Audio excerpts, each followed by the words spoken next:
Hello बच्चों, कैसे हैं आप? उम्मीद करती हूँ आप बढ़िया और एकदम मजे में होंगे।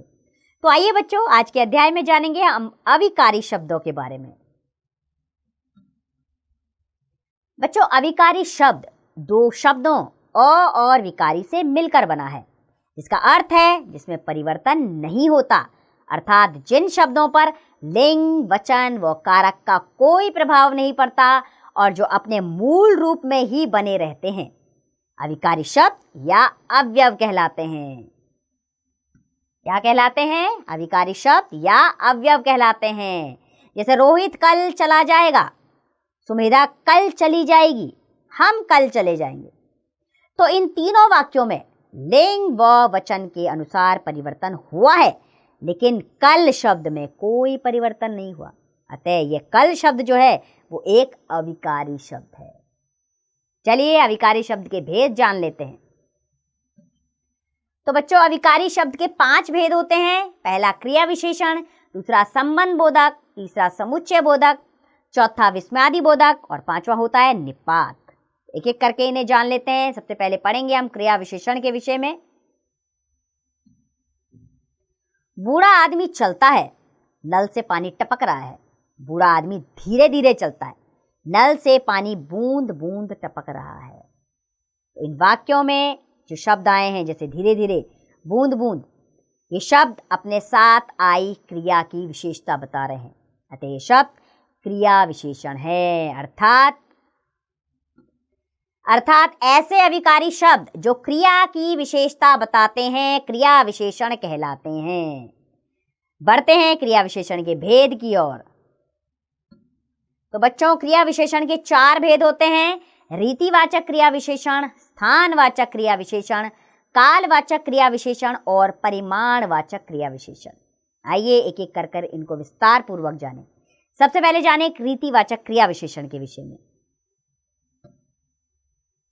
तो जिन क्रिया विशेषण शब्दों से क्रिया के पूर्व यानी कि पहले होने की रीति या ढंग का पता चलता है, उन्हें रीतिवाचक क्रिया विशेषण कहते हैं। अर्थात इससे पता चलता है कि ये क्रिया किस अंदाज में की गई है। जैसे हाथी धीरे धीरे चल रहा है, अर्थात हाथी के चलने की क्रिया कैसी है? धीरे धीरे। बर्फ लगातार गिर रही है, तो बर्फ के गिरने का क्या अंदाज है? लगातार। तो इससे उनके ढंग, रीति का पता चल रहा है, तो ये रीतिवाचक क्रिया विशेषण है। दूसरा है स्थानवाचक क्रिया विशेषण। जिन क्रिया विशेषण शब्दों से क्रिया के होने के स्थान का बोध होता है, उन्हें स्थानवाचक क्रिया विशेषण कहते हैं। जैसे मोहित इधर उधर मत झांको, सड़क पर दाएं बाएं देखकर चलना चाहिए। तो इधर उधर, दाएं बाएं, इससे स्थान का पता चल रहा है हमें, तो स्थानवाचक क्रिया विशेषण है। तीसरा है कालवाचक क्रिया विशेषण। अर्थात जिन क्रिया विशेषण शब्दों से क्रिया के होने के समय का बोध होता है, उन्हें कालवाचक क्रिया विशेषण कहते हैं। जैसे मैं अपना जन्मदिन प्रतिवर्ष मनाता हूँ, प्रतिवर्ष, इससे काल यानी समय का पता लग रहा है। दादाजी सुबह आए हैं, सुबह, इससे समय का पता लग रहा है, तो कालवाचक क्रिया विशेषण है। चौथा है परिमाणवाचक क्रिया विशेषण। जिन क्रिया विशेषण शब्दों से क्रिया की परिमाण संबंधी विशेषता प्रकट होती है, उन्हें परिमाणवाचक क्रिया विशेषण कहते हैं। जैसे प्रकाश अधिक बोलता है, रात को थोड़ा खाओ। अधिक और थोड़ा, इससे परिमाण का पता लग रहा है, तो मात्रा का पता लग रहा है, तो परिमाणवाचक क्रिया विशेषण होगा यहाँ पर। अब बढ़ते हैं बच्चों हम संबंध बोधक की ओर। ये अगला अविकारी शब्द है हमारा संबंध बोधक। संबंध बोधक, हमारे सामने एक चित्र है, उसके माध्यम से कुछ वाक्य जानेंगे। जैसे कि मेरे घर के सामने एक तालाब है, तालाब के पास आम का पेड़ है, पेड़ के ऊपर चिड़िया का घोंसला है। तो इन वाक्यों में बच्चों के सामने, के पास तथा के ऊपर ये शब्द संज्ञा शब्दों के साथ प्रयुक्त होकर उनका संबंध वाक्य के अन्य शब्दों के साथ जोड़ रहे हैं। अतः यह संबंध बोधक शब्द है। अर्थात ऐसे अविकारी शब्द जो संज्ञा या सर्वनाम शब्दों के साथ आकर उनका संबंध वाक्य के अन्य शब्दों से बनाते हैं, उन्हें संबंध बोधक शब्द कहते हैं। अर्थात वे संबंध बोधक शब्द कहलाते हैं। तो अर्थ की दृष्टि से संबंध बोधक शब्दों को अनेक वर्गों में विभाजित किया जा सकता है, जिनमें से कुछ इस प्रकार हैं। पहला है कालवाचक। कालवाचक में आने वाले शब्द हैं के पहले, के बाद, के आगे, के पीछे आदि। उसके बाद आता है स्थानवाचक। इसमें आने वाले शब्द होते हैं के बाहर, के भीतर, के ऊपर, के नीचे आदि। दिशासूचक शब्द होते हैं के निकट, के सामने, के चारों ओर आदि। चौथा होता है हेतुवाचक। इसमें आने वाले शब्द हैं के कारण, के सिवा, के वास्ते, के अतिरिक्त आदि। पांचवा होता है विरोध सूचक। इसमें आने वाले शब्द है के विरुद्ध, के खिलाफ, के प्रतिकूल, के उल्टे आदि। छठा है सहचर सूचक। इसमें आने वाले शब्द हैं के संग, के साथ, के समेत, के सहित आदि। और सातवां है समता सूचक। इसमें आने वाले शब्द हैं की भांति, के सदृश, के समान, के तुल्य आदि। बच्चों, अब हम क्रिया विशेषण और संबंध बोधक में अंतर जान लेंगे। बच्चों, कुछ कालवाचक और स्थानवाचक क्रिया विशेषण शब्द संबंध बोधक भी होते हैं।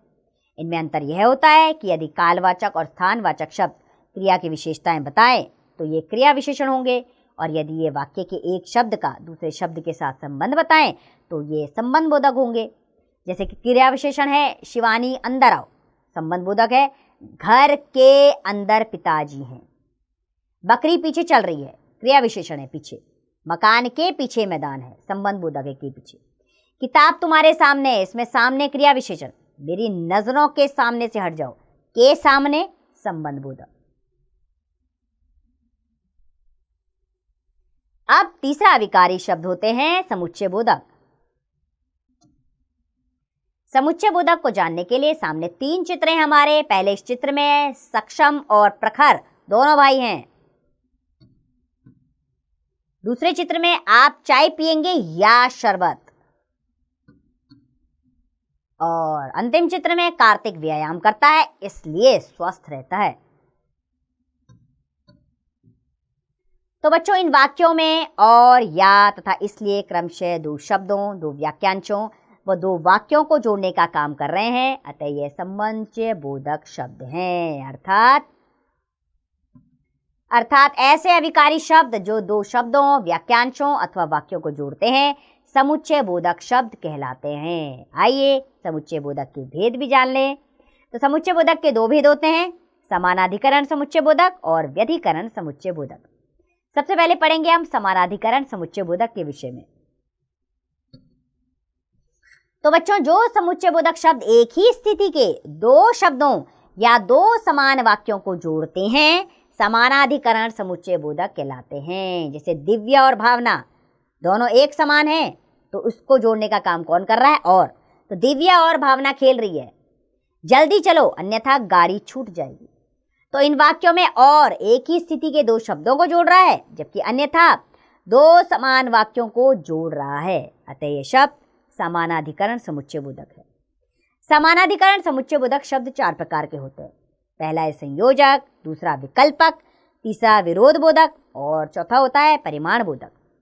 तो संयोजक में आने वाले शब्द होते हैं और, तथा, व, अर्थात, एवं आदि शब्द संयोजक होते हैं। विकल्पक शब्द होते हैं जैसे अथवा, अन्यथा, या, चाहे, ये सब विकल्पक शब्द है। विरोध बोधक शब्द होते हैं लेकिन, किंतु, परंतु, मगर आदि। और परिमाण बोधक शब्द होते हैं यानी कि परिणाम बोधक शब्द होते हैं, ताकि, इसलिए, नहीं तो, अतः आदि। ये सब परिमाण बोधक शब्द होते हैं। दूसरे तरह का समुच्चय बोधक है व्यधिकरण समुच्चय बोधक। बच्चों, जो समुच्चय बोधक शब्द एक या एक से अधिक आश्रित वाक्यों को प्रधान वाक्यों से जोड़ते हैं व्यधिकरण समुच्चय बोधक कहलाते हैं। आश्रित यानी कि डिपेंड रहने वाले। शालिनी चली गई क्योंकि उसे कोई काम था। पहला होगा प्रधान वाक्य, दूसरा उस पर डिपेंड कर रहा है। यदि पापा आ जाते तो घुमाने ले जाते। तो इन वाक्यों में बच्चों क्योंकि, तथा, यदि तो आश्रित वाक्यों को प्रधान वाक्यों से जोड़ रहे हैं, अतः यह शब्द व्यधिकरण समुच्चय बोधक है। व्यधिकरण समुच्चय बोधक शब्द भी 4 प्रकार के होते हैं। पहला है हेतु बोधक, दूसरा संकेत बोधक, तीसरा स्वरूप बोधक और चौथा होता है उद्देश्य बोधक। तो हेतु बोधक आने वाले शब्द हैं क्योंकि, चूंकि, की, जो कि आदि। संकेत बोधक आने वाले शब्द हैं जो, तो, यद्यपि, तथापि आदि। और स्वरूप बोधक में आने वाले शब्द हैं कि, जैसे, अर्थात, यानी, मानो। और उद्देश्य बोधक में आने वाले शब्द हैं कि, जो, जिससे, ताकि आदि। ये शब्द उद्देश्य बोधक शब्द होते हैं। चलिए अब हम चौथे अविकारी शब्द की ओर बढ़े जो है विस्मयादि बोधक शब्द। सामने हमारे एक चित्र दिया गया है, उसके माध्यम से जाने। बच्चा कह रहा है मैं प्रथम आया। पिताजी ने कहा वाह। माँ ने कहा शाबाश, ऐसी ही मेहनत करते रहो। तो इन वाक्यों में बच्चों वाह और शाबाश शब्द मन के विभिन्न भावों को प्रकट करने के लिए प्रयोग किए गए हैं। अतः यह शब्द विस्मयादिबोधक शब्द है। अर्थात ऐसे अविकारी शब्द जो हर्ष, क्रोध, प्रशंसा, विस्मय, शोक, घृणा आदि मनोभावों को प्रकट करते हैं, विस्मयादिबोधक शब्द कहलाते हैं। मन के विभिन्न भावों को प्रकट करने वाले कुछ विस्मयादिबोधक शब्द इस प्रकार हैं, उन्हें भी जान लेते हैं। जैसे हर्ष बोधक, हर्ष को प्रकट करने के लिए कौन से शब्दों का प्रयोग होता है? आहा, वाह वाह, बहुत खूब, धन्य आदि। विस्मय बोधक शब्द आते हैं अरे, सच है क्या आदि। शोक बोधक के लिए शब्द हैं हाय, आह, ओह, उफ। प्रशंसा बोधक के लिए आने वाले शब्द हैं बहुत सुंदर, वाह, शाबाश। और क्रोध बोधक में आने वाले शब्द हैं अबे, अरे, हट, चुप। घृणा बोधक शब्द हैं ओफ, छी, धत। और चेतावनी बोधक शब्द हैं खबरदार, बचो, सावधान। और स्वीकृति बोधक शब्द हैं जी हाँ, हाँ हाँ, ठीक। और पांचवा विकारी शब्द है हमारा निपात। निपात को जानने के लिए भी चित्र को माध्यम बनाते हैं। सामने एक चित्र है हमारे। इस चित्र में एक बच्चा कह रहा है मैं भी आइसक्रीम खाऊंगा। तो मैं भी आइसक्रीम खाऊंगा। तो इस वाक्य में भी शब्द मैं के बाद प्रयुक्त होकर उस पर विशेष बल दे रहा है। अतः यह शब्द निपात है। अर्थात ऐसे अविकारी शब्द जो वाक्य में किसी शब्द के बाद जुड़कर उसे विशेष बल प्रदान करते हैं, निपात कहलाते हैं। ऐसे ही कुछ अन्य निपात शब्द हैं केवल, ही, तक, तो, सिर्फ, मात्र। अर्थात सरल वाक्यों में निपात का प्रयोग होता है तो उसमें विशेष बल आ जाता है, इसलिए निपात का प्रयोग किया जाता है। बच्चों, एक बार आपके अभ्यास के लिए इस अध्याय को हम दोहरा लेते हैं। तो बच्चों, जिन शब्दों पर लिंग, वचन व कारक का कोई प्रभाव नहीं पड़ता और जो अपने मूल रूप में ही बने रहते हैं, उन्हें अविकारी शब्द कहते हैं। अविकारी शब्दों के 5 भेद होते हैं: क्रिया विशेषण, संबंध बोधक, समुच्चय बोधक, विस्मयादि बोधक तथा निपात। ऐसे अविकारी शब्द जो क्रिया की विशेषता बताते हैं, क्रिया विशेषण कहलाते हैं। ऐसे अविकारी शब्द जो संज्ञा या सर्वनाम शब्दों के साथ आकर उनका संबंध वाक्य के अन्य शब्दों से बताते हैं, संबंध बोधक शब्द कहलाते हैं। ऐसे अविकारी शब्द जो 2 शब्दों, वाक्यांशों अथवा वाक्यों को जोड़ते हैं, समुच्चय बोधक शब्द कहलाते हैं। ऐसे अविकारी शब्द जो हर्ष, क्रोध, प्रशंसा, विस्मय, शोक, घृणा आदि मनोभावों को प्रकट करते हैं, विस्मयादि बोधक शब्द कहलाते हैं। और ऐसे अविकारी शब्द जो वाक्य में किसी शब्द के बाद जुड़कर उसे विशेष बल प्रदान करते हैं, निपात कहलाते हैं। तो बच्चों, हमने पढ़ा इस अध्याय में अविकारी शब्द, जिसमें हमने क्रिया विशेषण, संबंध बोधक, समुच्चय बोधक, विस्मयादि बोधक तथा निपात के विषय में जाना। मुझे उम्मीद है कि आपको यह अध्याय अच्छे से समझ आया होगा। अब इसका अभ्यास कार्य आप स्वयं कीजिए।